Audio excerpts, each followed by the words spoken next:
Hi guys, this is gsndom.com and I'm here with a handset called the AllView X2 Soul Mini. This is the Romanian version of a handset that you probably know as the Gionee Elife S5.1, one of the thinnest smartphones in the world. And here it is, it measures 5.15 millimeters in thickness, so it's incredibly slim. Once again, the handset is the Gionee Elife S5.1, rebranded by Romanian company AllView and now called AllView X2 Soul Mini. The price tag of this model is $305, at least that's the price in India, where the device was launched recently. It debuted in October, and I have to say it's one of the thinnest handsets I've ever tested and ever seen. The design is very elegant, good looking and a bit feminine if you ask me. As I said, it measures 5.15 millimeters in thickness, it weighs 97 grams and it comes in black or white. It's a very chic phone, and the frame of the device is made from an alloy of magnesium and aluminum. It's also slightly rounded, as you can see, and it will not cut into the user's palm in spite of the handset being so slim. Other than that, we have glass at the front, also glass at the back, just like the Xperia handsets, and this makes the handset a bit slippery, however not very slippery, thanks to the fact you can grip it very nicely with your entire hand because it's pretty narrow. So as you can see, it's pretty grippable with one hand, so it's not as slippery as other glass phones. Its bezel is very slim, it's 1.8 millimeters in thickness, which is quite impressive. We have a pretty easy one-hand use, aside from the top part of the screen that you will not always be able to reach. So overall, good grip and good one-hand use. It feels very solid in spite of its low thickness. It adopts an unibody design, and the internal chassis is made of magnesium and aluminum. It sits very well in the user's hand. It doesn't feel flimsy in spite of being so light and so thin. Up front, we have a very subtle speaker here, the earpiece for the calls, and we have the front camera, we have the sensors, and we've got the three capacitive buttons right here below the display, these three here. That's the front side, while at the back we find the main camera, we find the LED flash right here, we find something that may be a microphone right here at the top, and you can see here the speakers that are a bit covered up compared to my taste. At the top we have what I think it is an antenna insertion, probably plastic, while at the bottom we find the micro USB port, we find the audio jack and a microphone right here. On the left side there are the volume buttons and on-off button, and they're very slim but they have decent feedback. It's a strange placement of the on-off button. Usually you can find the on-off button on the right or at the top, never on the left side, but I guess we'll live with it. Meanwhile, on the right we have the micro SIM tray that you can pull out using a special metal key. This one is an elegant and slim handset. It's the most beautiful AllView phone we've ever tested so far, at least from the X1 Soul onwards. As far as the hardware is concerned, this model comes with a 4.8-inch AMOLED OGS screen with a resolution of 1280 over 720 pixels and a density of 306 ppi. Other specs of the device include an octa-core Cortex A7 processor that's clocked at 1.7 GHz, and just in case you are wondering, this one is a MediaTek MT6592, so it's an octa-core. The GPU is the Mali 450MP. On the storage side, we have 16 GB of storage, internal storage. There is no micro SD card slot because the device is so slim and it's a unibody device. There is 1 GB of RAM available on this device, and the back camera, well, it's an 8 megapixel shooter with LED flash, while the front camera is a bit of a surprise. It's a 5 megapixel shooter that's pretty good for selfies. On the connectivity side, we get GPS, 3G video call, FM radio with RTS, HD voice, HSPA+, Bluetooth 4.0, Wi-Fi BGN, Wi-Fi direct, Wi-Fi display, and micro USB 2.0. Finally, in the section we like to call others, this device offers DTS sound, an accelerometer, proximity sensor. We also have a gyroscope, compass and light sensor. It's now time to discuss the battery, and for that I'm going to access the screenshot area. So here we go. Okay, this model comes with a lithium polymer battery with a capacity of 2050 mAh. It uses SDI technology, meaning it offers 30% more capacity than other models. On paper, it should provide you with about 11 hours of talk time 8 hours of video playback or 200 hours of standby. By the way, the charger bundled with the phone is a 5 volt and 1000 milliampere charger. In our test we achieved, as you can well see here, 5 hours and 29 minutes of HD video playback with Wi-Fi on and brightness at 50%. It may sound bad, but it's not as bad considering we're dealing with a phone that measures a bit over 5 mm in thickness, so there had to be some sacrifices made for the sake of this battery. Once again, 5 hours and a half, it's not bad for such a slim phone. In comparison, the Nexus 5, the last time we tested it, achieved only 4 hours and a half, so this model suddenly becomes impressive if you think about that. And also the HTC One is close with a similar duration. The charging takes place in about 2 hours and 15 minutes, and if you want to check out the settings, here we go, settings, and then we go to the battery, and then you can see CPU power saving mode. It will limit the maximum CPU performance to conserve battery life and lower device temperature. There is also a special setting in the quick settings area. This one is a quick power setting. It allows you to activate a quick power saving mode, and then there's an app called System Manager that we'll have to look up here somewhere. Should be available pre-installed on the device. System Manager will also take care of your needs when it comes to battery life. So I can find it for the life of me. Here we go, System Manager. We got here Power Optimizer with a bunch of sub options. We see the estimated time, we got power settings, when to enable the condition, how to save power by turning off GPS, sync, message push and other stuff. And there's a special night power saving mode that you can also activate. And this is once again a separate app, it's not integrated in the settings and comes pre-installed on the device. Overall, I would say that the battery is okay for this thickness. Once again, it's 5 hours and 29 minutes of HD video playback. Now, as far as the acoustics are concerned, let's have another look at the speakers at the back. They're right here. There are two of them on top of each other, probably a mono speaker, and we have a custom player in spite of the icon being stock. The custom player seems very familiar from other audio devices and from some Oppo devices, if I'm not mistaken. There is a sleep option here, allowing you to turn off the player after a period selected here. And there are also some settings here: set ringtone, scan, settings, share, Bluetooth pairing.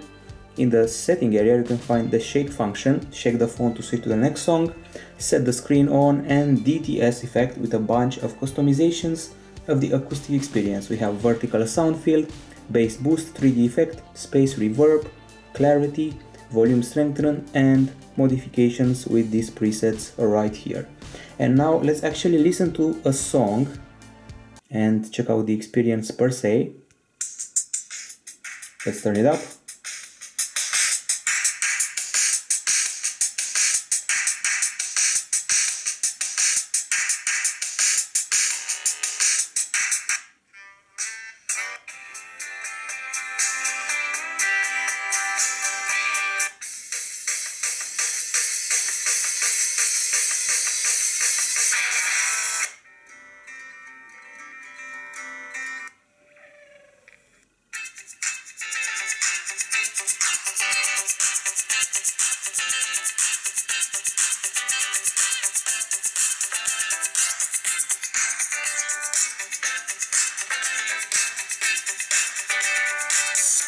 Okay, now the conclusions. The handset is not very loud, but the sound is clear and crisp, and there is not much bass, sadly. I would have to say that the keyboards are very well heard in songs, and the fact that the back doesn't vibrate is a good thing, especially for a phone with a glass surface at the back and at the front. Now let's listen to the DTS effects in action.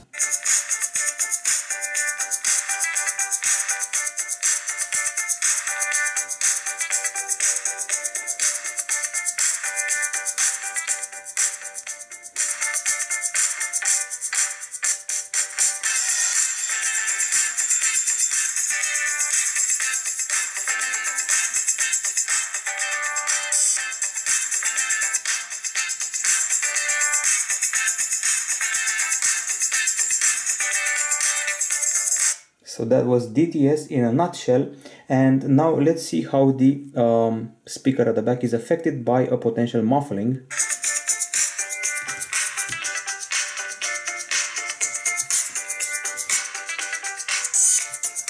So no, it's not very badly affected by muffling if you place it on a flat surface, so that's cool. Okay, now let's go to the headphones. I was a bit surprised here because they're actually premium headphones. Considering the $300 price tag of the phone, I wasn't expecting this. Okay, and I have to mention that the audio jack is at the bottom part of the phone and it's on the right side, so yet another interesting aspect. Also, I find this area of the headphones to be just huge. Just look at it, it's that big. So the jack is kind of exaggerated in size. At least we get a tangle-free wire and a bunch of comfy earbuds that look premium. I'm guessing they're made of metal, although this could be plastic. However, it remains cold at all times, so it could be metal. We get good isolation, a loud and clear sound. The bass is so-so. I would have to say they're rather too loud rather than comfortably loud. And once again, this jack sticks out a bit too much. Since you have the headphones available here, keep in mind, very good headphones, however, too loud and the bass is so-so. Since we have the headphones here, let's check out the FM radio feature. Here we go. The stock interface is here. Options like search speaker, record FM, RDS settings, and that's that. Okay, I would have to say we have no sound enhancement in the usual BES area. So usually if you look through the settings and you access the sound area, you'll find an option called BES enhancement. Well, this handset does not have it. We also tested the quality of the sound with the decibel meter, and let's see how we did. For that, I'm going to access the gallery and should be available somewhere here. And here we go. This is the decibel meter facing towards the back of the phone where the speakers are. 79.8 decibels, which is a bit underwhelming. And with the face of the phone, 79.1 decibels, once again underwhelming. I would have to say that the volume is pretty low. For example, a handset called Wico Rainbow achieved 87 decibels, and the AllView V1 Viper, that's a bit cheaper than this model, achieved 83.5 decibels, so even that one beat us. Usually AllView phones come with Yamaha amplifiers, this one doesn't, so the sound is not very impressive, but it does its job. As far as the screen is concerned, we have a 4.8-inch AMOLED screen here, 720p resolution, and there is also OGS technology, 306 ppi, and a glass protection on top of it. There is a special player bundle by AllView here. It even has a feature that resembles pop-up play, if you can believe it. So let's play this sample, analyze it, and play with pop-up play, or its wannabe. Here we go. If we press this button, with a bit of lag, obviously, you'll be able to move the window anywhere on the screen and get back to the playback in no time, or almost no time. Okay, now let's go to the screen experience per se. Let's see what we're dealing with here. We also have a screenshot button, and this screen offers vivid colors. The colors tend to pop. There's a slight bit of oversaturation. The blacks are pretty deep. We have wide viewing angles, both vertically and horizontally. Okay, and other than that, I would have to say that we got a fluid motion, a crisp screen, and an okay brightness on this device. Yet another sample. Once again, the colors pop. There's a bit of oversaturation, but that happens. We also use the special microscope and the lux meter to analyze the screen, and this is what the screen looks like under the microscope. Here we go. This is a pentile matrix, and as far as the brightness is concerned, this is a lux meter that's showing us 352 lux units, which is not exactly bad. It's pretty bright. For example, the famous flagship LG G3 achieves 343 lux units, while the Xperia Z2 flagship achieves 366 lux units, so we're doing quite fine. There are also special settings for the screen, actually interesting ones, I might add. So nope, not here, but here. Let's go to the settings, display, brightness, wallpaper, auto rotate, sleep, font size, cast screen, lock screen notification, and key backlight. But there should also be some more screen settings. You can find them in the brightness area, if I'm not mistaken. So if you tap brightness, you'll see these ones. We have automatic brightness that everybody knows, and something called HBM. The screen highlight under high intensity is able to function with a more lit way. So here it is. Basically, the screen lights up when it finds high light intensity around it. This is the screen normally now, and this is when you activate HBM. It becomes a bit more lit up, the whites are brighter, and that's about it. There is an option called ACL screen saving function. This one will adjust the brightness according to the situation and save power for you. So nifty features for an affordable phone, plus the usual sleep, phone size, cast screen, key backlight, and alert missed call and unread message by blinking the screen backlight. So that's about it as far as the screen is concerned. Overall, this is a good display, and what I like the most was probably the brightness and the fact that the colors pop.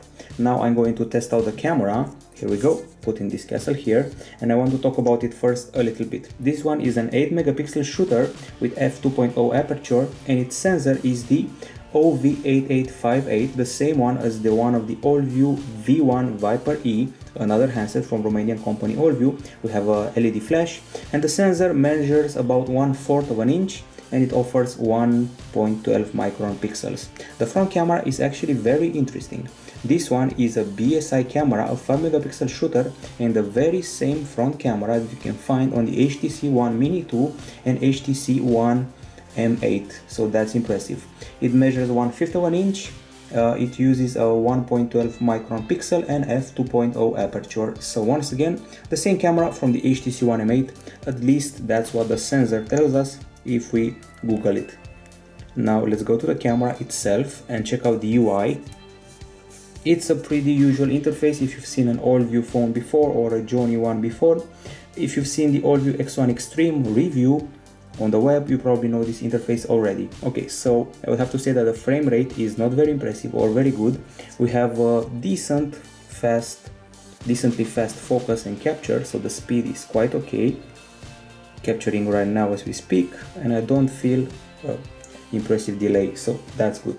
Okay, other than that, I have to say that if you keep the screen pressed, you'll trigger autofocus and auto exposure separation, so you can get them separately and not in one piece, and move on the screen the areas that you want to highlight and change exposure, auto exposure and autofocus as you please.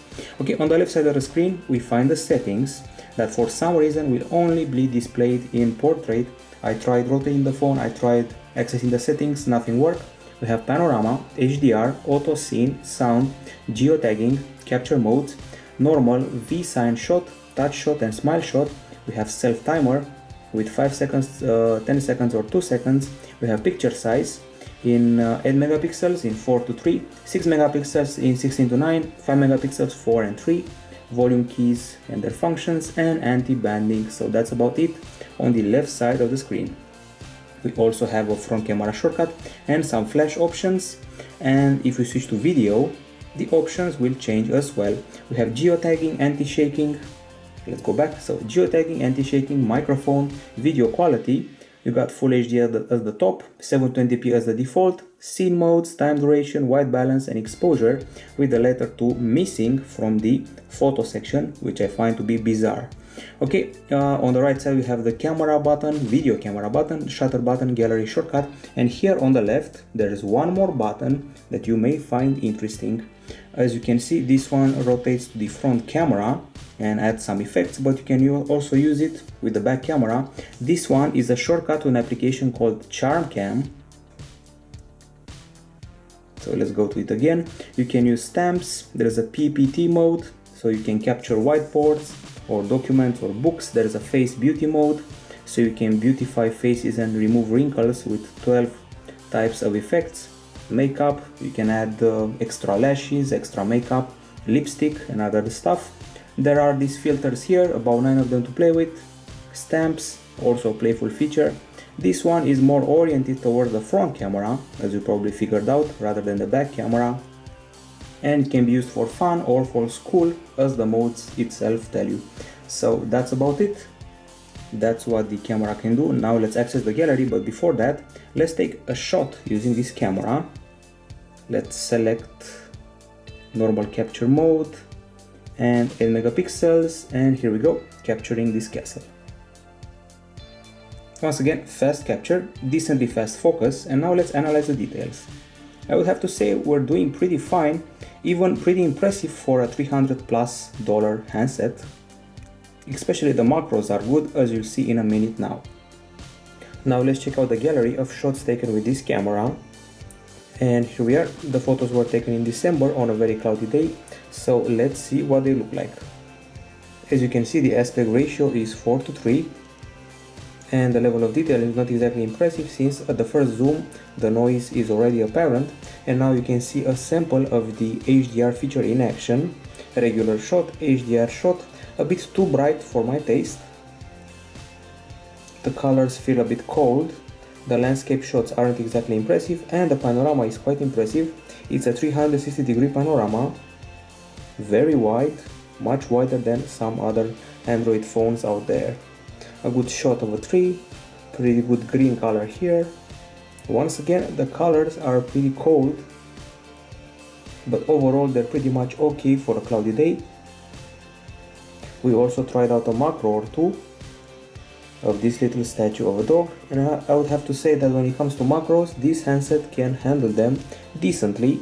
It's not award-winning macro, but it does the trick. The capture is not so good in low light, as you can see right here, and the level of detail is, as I said, so-so. When you start to zoom in even the slightest bit, you'll see the noise appearing and the details blurring out. Once again, the HDR proves to be too white, exaggeratedly white, as you can see in this shot. And now we try out some more macros. Here we go. This one were actually pulled pretty nice, so this model can handle macros well, but it cannot handle low light well, and neither does it capture a big level of details. Some more shots here. I would have to say that I'm liking the reds captured by this camera, and if you want a comparison, this model is about 20% less impressive than the camera on the Allview X2 Soul. Once again, this is the Allview X2 Soul Mini, the rebranded Gionee Elife S5.1, and the Allview X2 Soul was a sort of flagship, so its camera is 20% less impressive than the one of the main model. These pictures are actually good for Facebook pictures. They have decent exposure and decent white balance. The HDR is a bit of a letdown, the level of detail is so-so, and I would say the camera is reasonably fast, and once again is the same camera as the one of the Allview V1 Viper E that I've reviewed a while ago. Okay, now as far as the videos are concerned, let's also check them out. So we have the first video. This one is an HD video in 3GP, not my favorite format, but let's see it in action. 720p video. It's a crisp fit with the color being okay. The movements are pretty steady, I have to say that, but the level of detail is totally not good. Okay, now let's pass to the second video, and this is where we go to Full HD this time. Here you will notice there's something wrong. The image will slightly curve when you go from standing still to moving the camera. Check this out. The image, as I said, is gently curved and deformed by your movement, which is totally not okay. I will notice the loud acoustics that stand out and the fact that we have a decent exposure and white balance, but once again the deformation of the image is strange. Of course, it may only be deformed on the device and not on the computer, but I guess we'll have to wait and see. Once again, going from standstill to motion creates a deformed, even fisheye-like effect. And again, and now let's try another video sample. This one here with some acoustic background.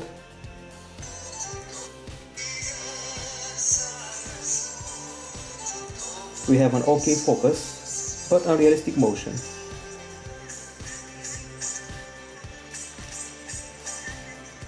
Okay, now let's draw some conclusions. I would say we're dealing with an overall good camera, considering the price of this model that gravitates around $300, and for the thickness of the phone, which is very slim, and for the price, I would have to say we should be happy with the performance of the camera. Once again, it's a camera good enough for Facebook posting pictures, but that's about it. It's also below the related model, the Allview X2 Soul, and the pictures are okay, while the video that has been deformed is a bit of a letdown.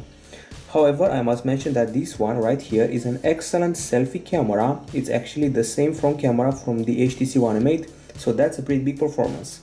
You can also do some editing here, obviously.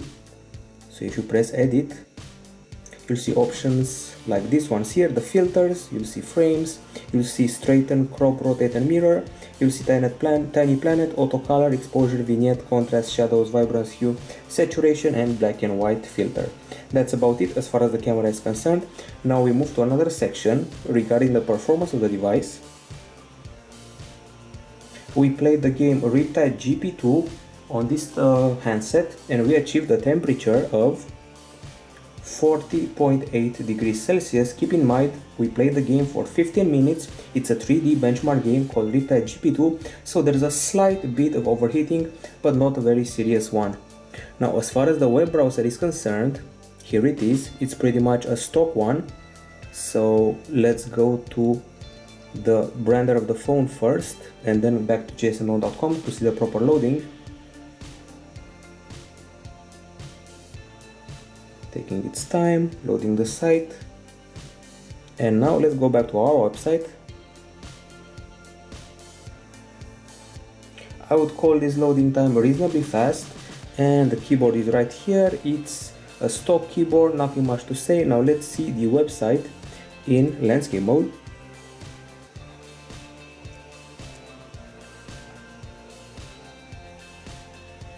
Scroll works just fine, pinch to zoom also works fine, and the web browsing experience is pretty much okay. Once again, the speed is reasonably fast and the stock keyboard available here is quite comfy. As far as the phone area is concerned, we got features like speed dial available, we have an OK signal, and the clarity is also okay, but the calls are not exactly very loud. Some more settings here, additional settings, other settings like a minute reminder, so keep that in mind. We have an OK signal, OK clarity, but not very loud calls, so that's the phone aspect. And now we'll address the benchmarks aspect, go straight to the screenshots area, and here we go. This model, as you know, it's called the Gionee Elife S5.1, but in Romania the rebranded version is called AllView X2 Soul Mini. I decided to compare it to the AllView X2 Soul, the Evolio X6 and the UTOC 5008. Why? All four of them have octa-core MediaTek MT6592 processor. All of them are clocked at 1.7 GHz, and most of them have 2 GB of RAM. This model has 1 GB of RAM, so that's why the scores are a bit lower. The UTOC and this model have HD screens, the other two have full HD screens, so those are the only differences, but the CPUs are exactly the same. In Quadrant we scored 13,763 points, getting beaten by the AllView X2 Soul with its 14,654 points, while the Evolio X6 went past 15,000 points. Meanwhile, the UTOC 5008 barely reached 14,000 points, so it was close to us.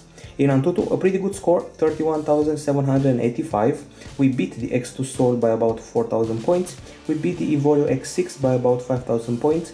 And finally, we also beat the UTOC 5008 by about 5,000 points. In Nanomark, once again a very good score, 61.3 frames per second. This time we beat all of the rivals with 4 frames per second for the X2 Soul, with once again 14 frames per second for the Evolio X6, so that's a big difference. And finally the UTOC 5008 scored 58.5 frames per second, so about 3 frames less than us. In Velamo, that should be available here somewhere, here we go. Velamo in the HTML5 test, 2,377. The X2 Soul beat us by 300 points, while we beat the Evolio X6 by about 400 points, and the UTOC 5008 got stuck at 1,622. Getting back a bit, we find the 3D Mark score, and in iStorm Unlimited we have 7,073. We barely got surpassed by the AllView X2 Soul by 100 points.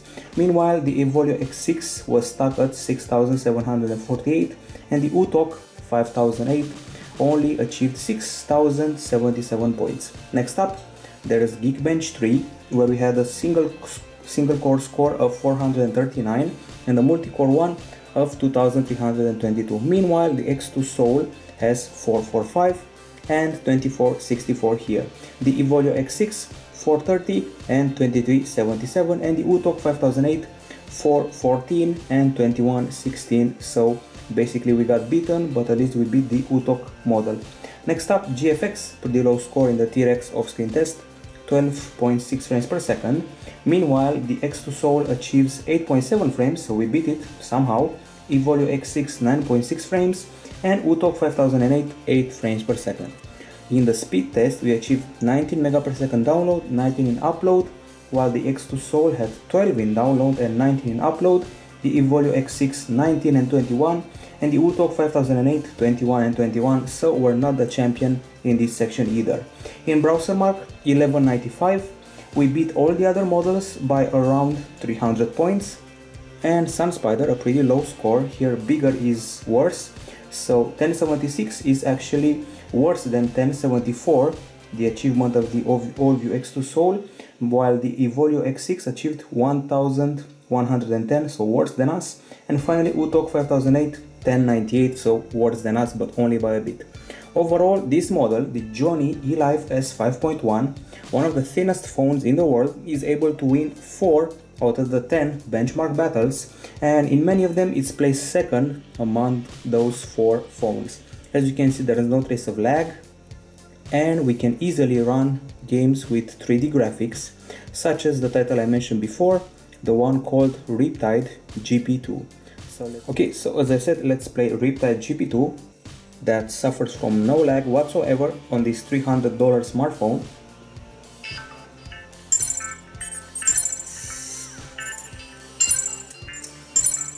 We get fast to the menus, and now let's see how the graphics look like. Let's turn down the volume. So far so good, the lighting is good, controls are responsive, and here we go.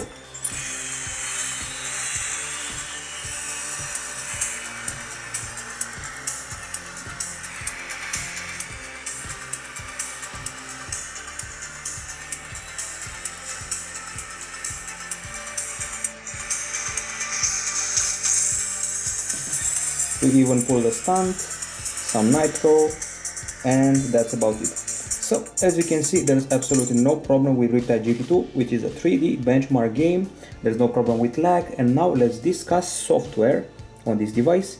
It's obviously Android. As you can well see, it's Android 4.4.2, but let's confirm that. As I said, Android 4.4.2, basically KitKat. It's a stock interface pretty much, obviously with some customization. The multitasking is still done by keeping the home button pressed and swiping around to close the applications. And if you press the menu button, you'll see stuff like Edit Desktop with a few stock and non-stock widgets, and then other options triggered by the menu button, wallpapers, and then we got themes that we can apply offered by the company AllView, and then we got desktop settings like the effects you can apply to the home screens, quite a lot of them. Then we got scroll up desktop, desktop loop, and scroll down desktop, and finally system settings that are the usual settings here. Getting further to the notification area, this is the drop down area that includes the weather, notification, and a quick settings zone that integrates this phone accelerate mechanism that's offered by a special system manager app.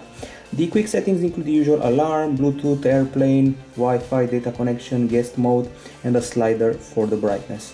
Okay, sadly in this area there is no shortcut to the main settings area, so you have to press this button here, and the settings area feels a bit old and a bit too minimalistic, being black and white. An interesting feature here, it's called Smart Gestures, and once activated will trigger stuff like Smart Dial. So if you're in a page of a contact, you can directly dial the number by putting the handset to your ear. If you're in a message content page or the contact detail page or call history, you can directly dial the number of the sender. You can also Smart Answer, pick up the phone to your ear and answer automatically, flip back the phone to pause an alarm, double click wake, and Smart Remind when the phone has a missed call or unread text on the screen. When you pick it up, it will vibrate and remind you again. So those are the smart gestures available here. Okay, now let's see what else we have here. there's something called quick operating that I forgot to mention. Quick operating involves drawing stuff on the screen in order to trigger a feature. If you draw a C, you trigger the camera. If you draw a U, you trigger the music, and so forth. A feature you're probably familiar with from other devices. In the lock screen, if you do a swipe to the left, you'll see a bunch of special options. These ones include a camera shortcut, an audio recorder, the torch button, and a fake call feature, so you can actually pretend you're taking a fake call to get rid of people you don't like and who want to talk to you. Now, in the pre-installed apps section, there's not much to check out. We have a file explorer with a pretty minimalistic user interface. We got a calendar, Facebook, settings, charm cam that you saw in the camera area. We got email, screen off, YouTube, and probably the most interesting app, System Manager. It includes the memory cleaner that can clean your processes and optimize your boot, rubbish cleaner, cleans your cache. There's a one key clean here and it's taking its time. And we have a power optimizer that is quite useful. We have a traffic monitor. And finally, an app manager and a permission manager. So once again, one of the most useful apps available on the device. We have something called color with wallpaper theme and effects to customize. We have the weather. That's looking pretty well. Let's go back. We got a torch, we got themes offered by the Romanian company Orviu. We got notes. You can scribble around notes here if you want to. Very fast and very intuitive. Then we got video, we got Bitdefender mobile security with functions like malware scanner, privacy advisor, web security, anti-theft, app lock and reports. Then we got the self-care, we got a compass. So we have to make a figure of 8 in order to activate the compass. This one was a feature that always puzzled me. Even in the days of the first iPhones, doing that was a bit annoying.